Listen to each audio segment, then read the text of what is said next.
안녕하십니까. 네. 날씨가 많이 덥습니다. 지금 9월 이제 초가 지나고 있는데도 오늘 차 타고 오는데 차에 온도가 30도가 찍혀 있더라고요. 보면서 이게 날씨가 이렇게 되는 게 참 지구가 많이 힘들구나. 하나님께서 오실 그 끝날이 정말 얼마 남지 않았구나를 다시 한번 생각하게 되면서 저희가 이때 어떻게 살아야 될지 하나님의 말씀을 통해서 다시금 깨닫게 되기를 바랍니다. 앞서 저희가 두 형제님 통해서 하나님의 나라와 그리고 하나님의 나라에 들어가는 그 교훈에 대해서 배웠습니다. 어, 복습하는 차원에서 잠시만 왜 안 넘어가지? 네. 말씀을 잠깐 보게 되면은 하나님의 나라를 이제 처음에 저기 박성호 형제님께서 구분을 해주셨죠. 세 가지로. 1번은 예수 그리스도께서 천년 왕국의 시작을 통해서 유대인들에게 약속된 저희가 이제 직접 볼 수 있는 그런 하나님의 나라가 있고요. 두 번째는 새하늘과 새 땅을 시작으로 하는 하나님의 나라가 있습니다. 그리고 현재 하나님의 나라가 또 임했죠. 어떻게 임했냐? 교회를 통해서 예수 그리스도를 믿음으로써 이 땅에 이제 직접적으로 보이지는 않지만 저희 가운데 하나님의 나라가 함께하고 있습니다. 어, 저희가 이 중에 이제 세 번째 하나님의 나라에 속해 있는 것을 이제 알고 있고, 근데 이제 제가 예전에 그 이제 좀 잘못된 이제 교리를 배우신 분들에 대해서 좀 들은 적이 있어요. 왜 그렇게 들었나 했더니 이 하나님의 나라를 이렇게 좀 구분을 하다 보니까는 이분들이 이거를 정확하게 구분을 해서 이해를 하면은 그럴 일이 없었을 텐데 저걸 이제 짬뽕으로 막 이렇게 섞어가지고 아신 분들이 계시더라고요. 그래서 그것에 의해서 잘못된 교리로 좀 잠깐 떠나오셨던 분들도 계시고 한데 성도님들께서는 절대 그러지 않으실 거라 생각이 되고요. 그래서 하나님의 나라에 대해서 정확하게 구분을 하시고 어, 이해해 주시면 감사하겠습니다. 자, 제가 이제 오늘 이제 드릴 말씀은 지난번에 이어서 산상수훈에 대해서 이야기를 할 텐데요. 마태복음 5장을 통해서 산상수훈을 이제 계속 얘기를 했습니다. 1945년 8월 15일 무슨 날인지 잘 아시죠? 네, 너무나도 잘 아는 날이죠. 그 며칠 전에 미국에서 두 발의 원자폭탄을 일본 본토에 떨어뜨렸습니다. 그것을 계기로 일본은 전쟁에 대한 이제 항복을 선언을 했고요. 9월 2일 날 일왕이 항복문서에 공식적으로 사인을 하면서 제2차 세계대전이 종식이 됐습니다. 그 당시 한국은 이제 일본의 식민에 속해 있었고요. 그 항복 문서에 이제 조항들이 여러 가지 조항들이 있었는데 그 중에 한 가지가 식민된 나라들을 해방시키는 내용이 있었습니다. 그래서 한국은 거기서 해방이 되는 제 국가가 되었습니다. 어, 일본의 식민에 있었을 때는요, 모든 것이 일본의 영향을 받습니다. 저희 잘 아는 그 운동선수죠. 송기정 마라톤 선수 같은 경우에는 그는 대한제국의 사람이었고, 그가 대한제국의 그 유니폼을 입고 뛰기를 원했지만, 그 당시에 일본 식민에 있었기 때문에 일본의 국기를 단 유니폼을 입고 마라톤을 뛰었습니다. 그리고 그는 금메달을 땄죠. 그리고 나서 공식 석상에서 울려 퍼지는 국가는 대한민국의 애국가가 아닌 일본의 국가였습니다. 그는 그 국가를 들으면서 굉장히 눈물을 많이 흘렸고 여러 가지로 어려움을 많이 겪었다고 하더라고요. 그만큼 일본의 식민에 있었을 때는 저희 한국의 대한제국에 있었던 모든 사람들은 일본의 영향을 받았는데 아까 말씀드린 일왕이 공식적으로 항복문서에 사인을 하면서 한국 대한제국의 모든 사람들은 일본의 영향에서 벗어나게 됐습니다. 그런데 그때부터는 그렇기 때문에 그때부터는 송기정 순서가 원하면은 일본의 국기가 아닌 한국의 국기를 메고서 마라톤에 뛸 수가 있었던 거죠. 정확한 자유를 얻은 것이었습니다. 그럼에도 불구하고 어떤 사람들은 그 일본의 국가를 원해서 한국 버리고 일본으로 넘어가는 사람들도 있었던 것을 알고 있습니다. 그들이 스스로 한국이 아닌 일본을 선택했던 거죠. 그래서 해방이 되었기 때문에 사람들은 대한제국의 사람으로 다시 돌아올 수 있었지만 일본으로 넘어갔던 사람들은 그 모든 결과의 값을 스스로가 져야만 했습니다. 예수님께서 인간의 몸을 입고 이 땅에 오셨습니다. 그분이 오실 때는 하늘나라의 대표로서 오셨습니다. 그렇기 때문에 그분은 이 땅을 지배하고 있는 사망의 나라, 마귀의 머리를 깨기 위해서 이 땅에 오시죠. 예수님께서 활동을 선포한 것, 예수님께서 활동하기 시작한 건요, 전쟁 선포와 마찬가지였습니다. 그래서 그 전까지 이 땅은 사망의 세력에서 벗어날 수 없는 그런 곳이었는데요. 이제 전쟁이 시작되고 나서는 사람들은 이제 자기의 길을 선택을 할 수 있었습니다. 내가 원하면은 하나님의 나라로 돌아올 수 있는. 왜냐? 예수 그리스도께서 그 사망의 권세를 깨뜨리셨기 때문에 언제든지 넘어올 수 있는 자유가 주어졌죠. 하지만 아직까지도 많은 사람들이 그 사망의 권세에 매여서 있는 것을 보게 됩니다. 예수님께서는 새로운 시대, 새로운 나라의 시민이 살아야 될 태도에 대해서 마태복음을 통해서 저희에게 이야기를 해주십니다. 그 첫 번째 교훈이 바로 산상수훈의 교훈인데요. 잘 아시다시피 율법을 행하는 사람들, 하나님께서 율법을 주셨습니다. 율법은 죄를 깨닫게 하는 것이었고요. 그리고 그 죄를 깨닫게 하는 사람들이 할 수 있는 최선의 행동은 무엇이었을까요? 바로 죄를 짓지 않는 거였습니다. 그들이 할 수 있는 최선의 일이 죄를 짓지 않는 거였습니다. 10계명을 보시게 되면은 하나님께서 말씀하시죠. 부모를 공경하라, 살인하지 마라, 간음하지 마라, 도둑질하지 마라, 이웃에 대해 거짓 증거하지 마라, 이웃의 집을 탐내지 마라. 아주 원초적인 것, 그런 것들에 대해서 하지 않는 것이 그들이 할 수 있는 최선의 행동이었던 것을 보게 됩니다. 하지만 예수님께서는 천국 시민이라면 이런 수준으로서 사는 것을 원하는 것이 아니라, 이 수준이 아니라 이거보다 더 나아서 더 큰 것을 할 수 있다고 하시는 것을 말씀해 주십니다. 왜냐면은 하나님의 나라의 능력이 그 땅의 시민들에게 주어졌기 때문입니다. 저희가 오늘 볼 말씀은 이제 총 3가지인데요. 아이고, 왜 이래? 그 첫 번째는 맹세하지 말라. 그 다음에 두 번째 악한 자를 대적하지 말라. 세 번째 원수를 사랑하라는 3가지 말씀에 대해서 함께 나눠보도록 하겠습니다. 첫 번째 말씀은 이제 맹세하지 말라라는 말씀인데요. 마태복음 5장 33절부터 37절까지에 대한 내용입니다. 말씀을 따로 일단은 읽지는 않고요. 중간중간에 말씀을 통해서 하겠습니다. 하나님께서 이 땅을 만드시고 그 다음에 에덴 동산을 만드시고 아담과 하와를 창조를 하셨습니다. 자, 이경윤 유재님, 제일 먼저 뭘 해야 됐을까요? 사람이 이 땅에 나왔을 때 제일 먼저 했어야 될 거. 자, 뒤에 있는 현영 유재님, 뭘 해야 됐을까요? 자, 뭘 해야 됐을까요? 사람이 처음에 이 땅에 나왔을 때. 저도 이 질문을 받았을 때 뭘 해야 되지? 이랬었거든요. 근데 되게 단순한 답이었어요. 생명나무 열매를 먹었어야 됩니다. 예. 근데 사람은 어떤 걸 택했죠? 예, 선과 악을 아는 열매를 취했습니다. 그 결과가 어떻게 됐습니까? 바로 사망이었죠. 예, 모든 사람에겐 아담 이후로 내려오는 죄를 가지고 있습니다. 바로 원죄인 거죠. 그래서 사람들은 그것 때문에 자신을 기준으로 삼아서 삶을 살아가게 됩니다. 생명 대신 그리스도의 사랑이 아니라 내가 주인이 된, 내가 왕이 된 내 기준의 삶이 시작된 것이죠. 내가 하나님 된 것, 무엇일까요? 내가 모든 걸 할 수 있다라고 과신하는 겁니다. 그런 사람들에게 나타냈던 악한 모습 중에 하나가 이 33절부터 나오는 맹세였던 것입니다.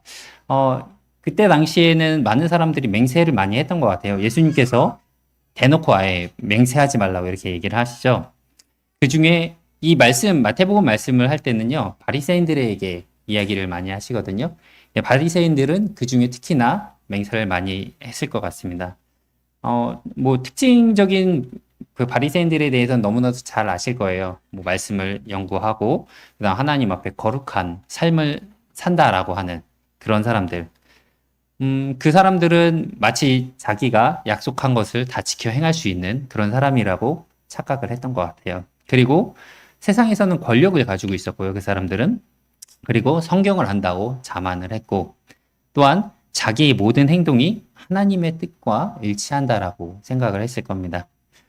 그 생각이 굉장히 어리석었던 생각이에요. 하나님께서는 그들의 그런 모습을 원치 않으셨거든요.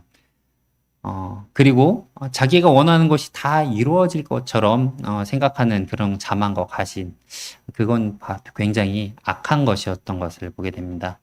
맹세도 그런 맥락에서 보게 되면은 굉장히 악한 행동인 것 같아요. 음, 자신이 이제 맹세를 통해서 강력한 의지를 나타내고 그것을 이루려고 해도 그것이 하나님 뜻이 아니라면 이루어질 수 없는 것을 이제 깨달아야 하는데 사람들이 그러지 못했던 것 같습니다. 음, 자, 이규성 형제님 혹시 원용 형제님한테 하셨던 약속들 다 지키셨나요? 그죠? 예. 이게 그 약속도 일종의 맹세의 하나거든요. 근데 저도 뭐 이야기를 하고 뭐 속으로 이제 하나님께 서원하는 부분들도 어렸을 때부터 쭉 따지다 보면 있을 것이고, 근데 그게 좋은 뜻으로 할 건, 뭐 안 좋은 뜻으로 했건 간에 그런 맹세와 이런 약속들이 다 이루어지는 것을 보는 것은 사실 어렵습니다. 왜냐면은 이것은 제가 할 수 있다라고 해도 제 마음대로 되는 게 아니기 때문이죠. 그래서 그때 그 바리새인들은 마치 이제 자기가 말하는 것들이 다 이루어질 거다라고 생각을 하고 굉장히 강하게 약속을 합니다. 그리고 그냥 하는 것도 아니고요. 좀 큰 걸 걸어요. 하늘도 걸고, 땅도 걸고, 예루살렘도 걸고, 심지어 자기 머리까지 걸면서 그런 맹세를 했던 것을 보게 됩니다. 근데 이 모든 것이 얼마나 악한 행동인지, 그 이 맹세를 뭐 잘못했다는 게 뭐 그렇게 악한 행동인가라고 얘기를 할 수도 있는데요. 이게 얼마나 악한 행동인지는 야고보서 말씀을 보시면서 말씀드리겠습니다. 야고보서 4장 13절에서 16절 말씀인데요. 보시게 되면은 들으라 너희 중에 말하기를 오늘이나 내일이나 우리가 어떤 도시에 가서 거기서 1년을 머물며 장사하며 이익을 보리라 하는 자들아 내일 일을 너희가 알지 못하는도다. 너희 생명이 무엇이냐? 너희는 잠깐 보이다가 없어지는 안개니라. 너희가 도리어 말하기를 주의 뜻이면 우리가 살기도 하고 이것이나 저것을 하리라 할 것이거늘 이제도 너희가 허탄한 것을 자랑하니 그러한 자랑은 다 악한 것이라. 성경에서 분명하게 이야기하십니다. 16절을 보면 뭐라고 하죠? 너희가 허탄한 것을 자랑하니 그러한 자랑은 다 악한 것이다. 저희가 하는 그 맹세들, 내가 이거를 하겠어. 저도 굉장히 그런 얘기 많이 해요. 나 뭐 할 거야. 그러고 나서 한참 지나도 이루어지지 않아요. 이게 뭐죠? 다 허풍이라고 그러죠. 사람들이. 허풍이라고 하는데 굉장히 악한 자기 과시와 자기의 의지가 들어가 있는 것을 보게 됩니다. 이게 어디서 나오는 거냐면은 아까 처음에 말씀드렸던 원죄. 하나님이 기준이 아니라 자기 자신을 왕으로 삼고 자기 자신을 기준으로 삼고 나오는 그곳에서 나타나는 죄인 것을 보게 됩니다. 14절에 보면은 너희 생명이 무엇이냐? 너희는 잠깐 보이다가 없어지는 안개니라. 안개 같은 경우에는 새벽에 이제 이슬이 많이 내리고 습도가 높으면은 안개가 자욱하게 올라오잖아요. 근데 해가 딱 비치는 순간 언제 나타나는지 싹 사라집니다. 정말 순식간에 사라져요. 처음에 뿌열 때는 앞이 보이지 않을 정도로 뿌옇지만은 굉장히 순식간에 사라지는 게 안개입니다. 그런 안개 같은 게 저희의 인생임을 저희 스스로가 이제 깨닫지 못했을 때 이와 같은 모습을 보게 됩니다.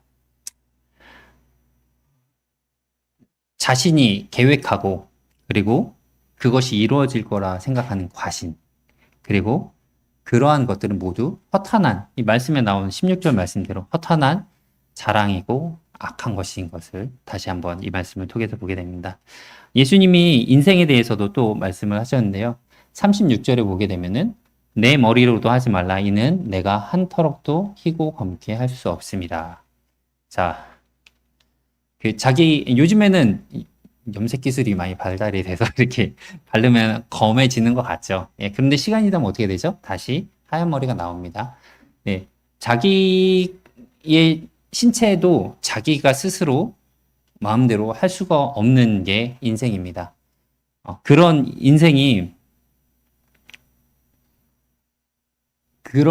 인생인 것을 예수님께서 얘기를 하시는데, 근데 그런 인생이 어떻게 장래일을 이야기하고 앞선 것을 맹세를 하고 내가 다 할 수 있다라고 이야기를 하는 것, 굉장히 약하죠.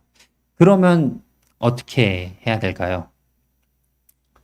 아까 보셨던 4장 15절 말씀은 너희가 도리어 말하기를 주의 뜻이면 우리가 살기도 하고 이것이나 저것을 하리라 할 것이거늘. 네. 이 말씀처럼 우리가 해야 될 거는 하나님의 은혜를 바라는 자들이 되어야 됨을 깨달아야 됩니다. 우리가 맹신하고 과신해서 하지 않았더라도 진정 하나님의 뜻이라고 생각하고 그것을 위해서 맹세를 하고 계획을 했을지라도 그것을 이루는 것은 저희가 아니라 하나님이신 것을 다시 한번 기억해야 되고요. 우리가 계획한 것이 이루어지는 것은 전적으로 하나님의 은혜임을 깨달아야 됩니다. 잠언 16장 9절 다들 잘 아시는 말씀이죠. 사람이 마음으로 자기 길을 계획할지라도 그의 걸음을 인도하시는 이는 여호와시니라. 우리는 우리의 미래에 대해서 생각하고 계획을 다들 하시죠. 어떻게 살아야 될지, 무엇을 해야 될지 아무 생각 없이 사시는 분 아무도 없을 겁니다.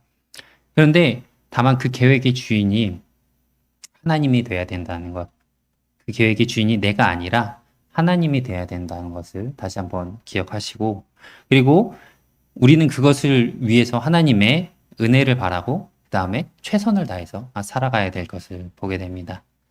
네. 그 다음 말씀으로는 악한 자를 대적하지 말라. 제가 사실 이번 말씀을 준비를 하면서 너무 어렵다. 예수님께서 말씀하신 이 교훈이 너무 어렵다라고 느낀 게, 사실 뭐 맹세? 그래, 내가 하나님을 의지하면서 나 과신하지 않고 살 수 있겠어. 뭐 이것까지는 하겠는데 그 2번, 3번 말씀을 보면서 어떻게 이렇게 살 수가 있을까라는 생각을 사실 했어요. 잘 아시죠? 눈에는 눈, 이에는 이. 그 동회복복이라고 그 한자로 이제 얘기도 하고요. 출애굽기 21장에 하나님께서 모세에게 말씀하신 이 내용입니다. 그때 세워진 법으로 말 그대로 주먹으로 때리면 주먹으로 맞고, 어떤 경우에는 더하게 이렇게 배상을 하라고 하기도 하죠. 근데 이 법이 세워진 거는 이제 억울하지 않은 이제 일들을 당하지 않기 위해서 힘센 자가 약한 자를 너무 억제하지 않게, 압제하지 않게 이런 법을 하나님께서 세워두셨는데, 그러다 보니까는 그때부터 모세로부터 지금까지 이어온 법, 그러니까 이스라엘 사람들한테는 당연스러운 그런 법이었던 것입니다. 그런데 예수님께서는 그렇게 말씀 안 하시죠. 자, 말씀을 잘 읽어보시면 눈에는 눈으로 이는 이로 갚으라 하였다는 것을 너희가 들었으나 나는 너희에게 이르노니 악한 자를 대적하지 말라. 누구든지 내 오른뺨을 치거든 왼편도 돌려대며 또 너를 고발하여 속옷을 가져고자 하는 자에게는 겉옷까지도 가지게 하며 또 누구든지 너로 억지로 오리를 가게 하거든 그 사람과 심리를 동행하고 내게 구하는 자에게 주며 내게 구고자 하는 자에게 거절하지 말라. 아까 김종환 주님께서 얘기하시죠. 예.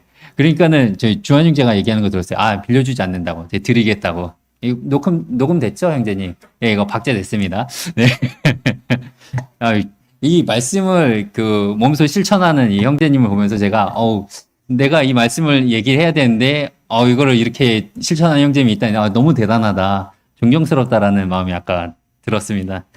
예, 결과는 나중에 알려주시면 됩니다. 네. 요즘에 이렇게 하는 사람들 보고 뭐라고 하시는지 아세요? 두 글자짜리. 이렇게, 예? 아니요, 아니요. 이렇게 하는 사람, 호구라 그러죠. 우리 요즘에 많이 쓰는 단어 있잖아요. 호구. 굉장히 부정적인 단어예요. 호구라고 하면은 굉장히 부정적인 단어인데, 근데 말씀을 읽어보면요. 딱 그냥 그렇게 되라고 하는 것 같아요. 너 호구가 되라. 근데 왜 그렇게 이야기를 하셨을까요? 우리가 세상에서 감당할 수 없는 자들이니까 세상을 우리가 이길 수가 없고 너희가 세상을 감당할 수 없으니까 그냥 너네 호구 잡혀서 살아라 라고 얘기를 하신 걸까요? 절대 아니겠죠. 예, 절대 아닐 겁니다. 이 땅의 기준으로 보면요. 그저 당하고 사는 그냥 속된 말로 호구 잡히는 인생으로 보일 수가 있는데 하지만 하나님의 관점으로 보게 된다면 그것은 좀 다르게 볼 수 있습니다. 자, 여기서는 나의 권리를 상대방에게 내어주는 모습을 보게 되죠. 자, 뭐 오리를 갖고자 하면은 십리를 가고 내게 구한 자에게 주고 꾸고자 하는 자에게 거절하지 않고 자신의 권리를 사실 찾는 게 굉장히 중요해요. 요즘 세상에 굉장히 그것을 더 강하게 이야기를 하거든요. 내 권리를 찾고 내 것을 주장하고 내 것을 찾는 거. 찾지 않으면은 그냥 손가락질 받고 사람들이 그냥 아유 뭐 같은 이러면서 이제 욕을 하기도 하고 내 옆에 누가 그런 사람이 있다 그러면은 어떻게 해요? 어우 답답해. 너 자, 그 이제 자녀를 두신 부모님들은 이제 한 번쯤 뭐 그런 상황을 겪었을 수도 있어요. 자, 애가 누구한테 많이 맞고 왔어요. 그러면 이경님 뭐라고 하세요? 알겠어요. 옆에 손상호 형제님. 만약에 유민이나 정민이가 누구한테 맞고 왔다. 그럼 뭐라고 하시나요? 예. 사람들이 너도 똑같이 쳐라. 이렇게 얘기하기도 하고요. 뭐 아니면 뭐 다른 이제 강하게 그런 얘기를 하죠. 뭐 심지어는 부모님들이 뛰쳐나가서 이제 뭐 어떻게 하시기도 하잖아요. 근데 여기서는 맞아도 가만히 있으라 라고 얘기를 하는 거예요. 어떻게 보면은 이쪽 맞았으면 가서 한 대 더 맞고 와. 이런 말이랑 똑같거든요. 근데 부모가 사실 자식들한테 어떻게 그렇게 얘기를 해요? 속상한데. 예. 근데 하나님께서는 그렇게 말씀을 하십니다. 속상하지 않으실까요? 당하고 있는 것을 보고 있으면은 하나님께서 열불이 뻗치지 않을까요? 하나님께서는 뭐든지 할 수 있는 분이시고요. 열받으면이 아니라 여차하면 다 뒤집어 놓을 수 있는 그런 분이십니다. 그렇지만 하나님께서는 그런 당연한 권리조차 내어주라고 이 얘기를 하십니다. 실제로 예수님께서 이 땅에 오셨을 때 어떠셨습니까? 자기의 권리를 찾지 않으셨어요. 예수님께서는요, 세상이 요구하는 것들을 그대로 다 내어주셨습니다. 그리고 나중에는 십자가에 못 박혀 죽임 당하시기까지 하셨죠. 이기적인 태도에서는 자기의 권리를 주장하는 게 맞습니다. 하지만 사랑하는 마음, 이타적인 마음을 가질 때는 자신의 권리조차 남에게 줄 수 있다라고 하나님께서 말씀하십니다. 하나님의 나라는 이기적일까요? 이기적이라면은 말이 안 되겠죠. 왜냐? 하나님은 사랑이시기 때문입니다. 우리의 것을 내어준다는 거 굉장히 어려워요. 사실 친한 사람, 좋은 사람한테 이렇게 베푸는 것도 뭐 여유가 있거나 아니면 사랑하면은 여유가 없어도 이렇게 내놓을 수는 있지만은 그게 굉장히 어렵습니다. 왜? 자신의 것을 줘야 되기 때문에요. 근데 하나님께서는 그렇게 했을 때 분명히 저희들에게 모든 것을 다시 채우시고 원래보다 더한 것으로 주실 분임을 믿게 됩니다. 우리는 그 일을 행함에 있어서 그 어려움이 없을 거라고 생각이 돼요. 왜? 하나님께서 우리의 아버지가 되시기 때문이죠. 그리고 우리가 속한 것이 아까 어디라고 얘기했죠? 하나님의 나라. 네, 하나님의 나라에 속해 있기 때문에 그 모든 것이 가능하다고 생각이 됩니다. 사망의 나라에 있는 사람들은요, 자신의 것을 스스로 쟁취를 해야 됩니다. 왜? 그렇지 않으면은 빼앗기기 때문이죠. 하지만 하나님의 나라에선 우리가 취하지 않고 내어줬던 것을 하나님께서 더 큰 상급으로 돌려주실 거라 생각이 됩니다. 그리고 이 다음 구절은 더 하죠. 네. 원수를 사랑하라고 얘기를 하십니다. 자, 저랑 눈을 마주치고 있는 이제 원수 있어요? 미워하는 사람. 내가 무슨 얘기인지 몰라서 아까 말씀하셨는데, 어려운 상황에 처했다 그러는데, 누구를 혹시 미워하거나 그런 건 아니죠? 네네, 그러면은 됐습니다. 네. 어, 저는 이 부분이 어떻게 보면 가장 어렵다라고 생각을 해요. 어, 성경의 모든 말씀 중에 제일 어렵지 않을까라고 생각을 하기도 합니다. 자, 간마리 자매님, 가족들 사랑하시죠? 왜 사랑하세요? 네. 김종환 형제님, 하라 사랑하시죠? 왜 사랑하시죠? 뭐, 말 안 해도 알죠. 말 안 해도 알죠. 왜냐? 부모, 가족, 형제, 자매, 그리고 제 옆에 저와 좋아하는 사람들은 다 사랑하고 좋아합니다. 아까도 얘기했잖아요. 좋아하고 사랑하는 사람한테는 내가 없어도 이렇게 꺼내줄 수 있다고. 왜? 내가 사랑하고 좋아하기 때문에. 근데 그건 뭐예요? 사랑하는 사람을 사랑하는 건 어떻게 보면 당연한 거예요. 근데 이 당시 바리새인들 역시 자기가 사랑하는 사람, 자기에게 도움이 되는 사람, 자기를 돋보이게 하는 사람들에게는 분명히 가까이 하고 사랑했을 거라고 생각이 합니다. 누가복음 10장 30절에서 35절 내용을 보면요. 유명한 말씀이죠. 사마리아인에 대해서 이제 나오는데, 한 강도를 당한 사람이 있었습니다. 그 강도를 당한 사람이 있을 때, 그때 지나갔던 사람이 세 사람이 있죠. 첫 번째 사람은 제사장, 두 번째는 레위인, 그리고 사마리인이 있습니다. 근데 첫 번째, 두 번째 지나갔던 제사장과 레위인은 어떻게, 거기 보면요. 피해 갔다라고 써 있어요. 피해 갔다. 그 사람을 피해서 갔어요. 왜? 나한테 도움이 하나도 안 되거든요.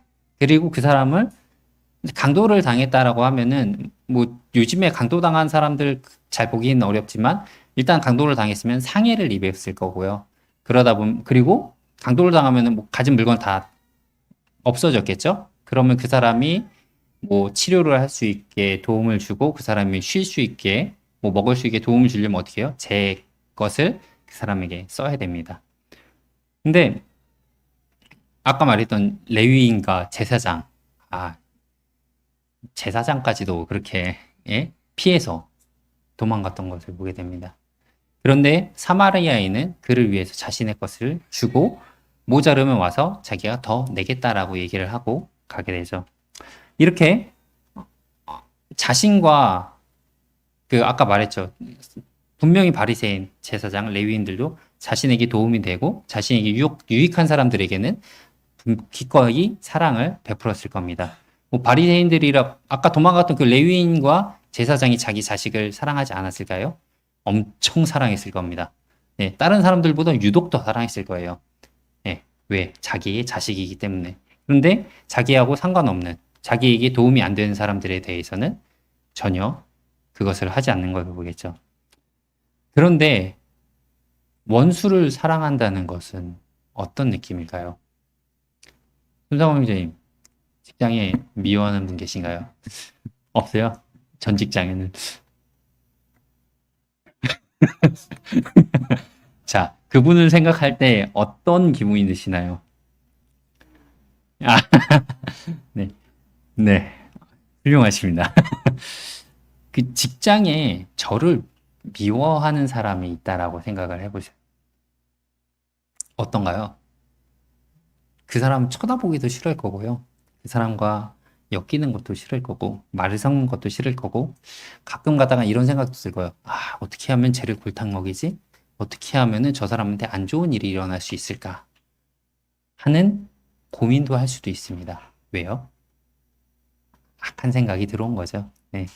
근데 하나님께서 뭐라고 하셨죠? 여기에 나는 너희에게 44절 보면은 나는 너희에게 이르노니 너희 원수를 사랑하며 너희를 박해하는 자를 위하여 기도하라. 해보신 분. 자, 용서하기 전에 기도 많이 하셨나요, 손정유진? 예. 되게 어렵습니다. 진짜 어려워요. 이게 기도하라고 이 말씀을 보잖아요. 그러면은 기도해야지 하면서 하는데 굉장히 형식적으로 나와요. 마음에서 나오지 않습니다. 왜요? 너무 이게 안 좋은 감정이 들어가 있으니까. 예. 근데 하나님께서는 그런 걸 원하실까요? 아니죠. 정말 사랑하라고 얘기하십니다. 정말. 그 원수를 정말 사랑하라고 얘기하십니다. 그리고 나서 하나님께서는 무엇을 하셨습니까? 아까도 똑같이 말씀드렸지만 예수님을 이 땅 가운데 보내셨어요. 그리고 이 땅 가운데 보내셔서 오자마자 철권 통치를 하시고 칼을 휘두르시진 않았습니다. 왜? 충분히 그렇게 하실 수 있었어요. 그리고 원래는 하셨어야 됐죠. 그런데 먼저 무엇을 하셨죠? 자기의 권리를 내어주고 사랑을 보여주셨습니다. 하나님의 사랑이 예수 그리스도를 통해서 이 땅에서 온전하게 나타났습니다. 저희한테 이 말씀을 하신 거는요, 하나님께서 먼저 그렇게 하셨기 때문에 너희도 충분히 할 수 있다라고 이야기하시고 저희에게 말씀을 하신 겁니다.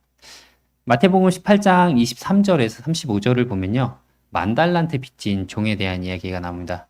만달란트 꽤 큰 돈이죠. 엄청 큰 돈이에요.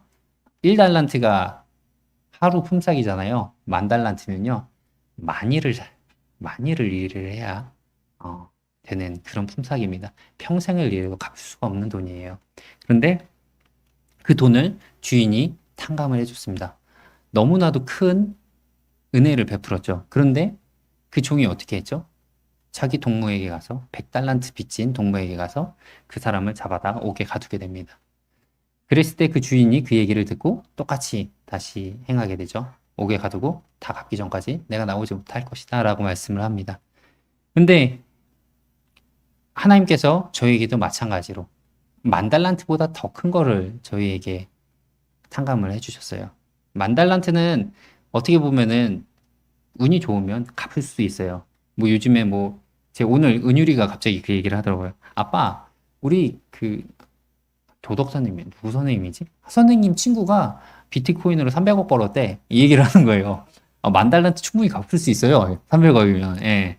근데 하나님께서 저희에게 베푸신 은혜는요, 갚을 수가 없는 그런 은혜인 것입니다.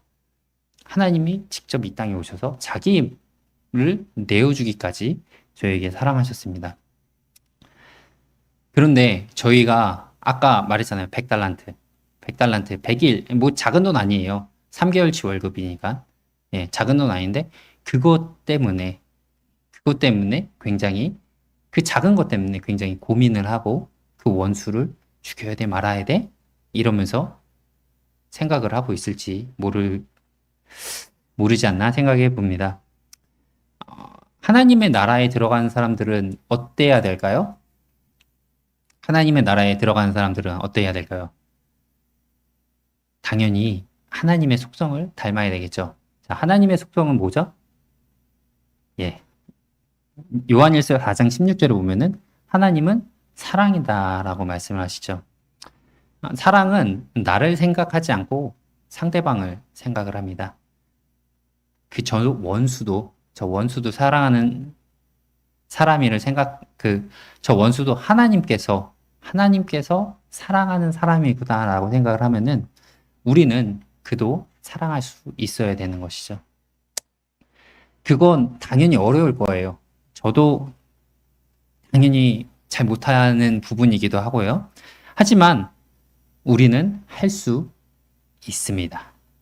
왜냐? 하나님의 나라는 말에 있지 않고 능력에 있기 때문이죠.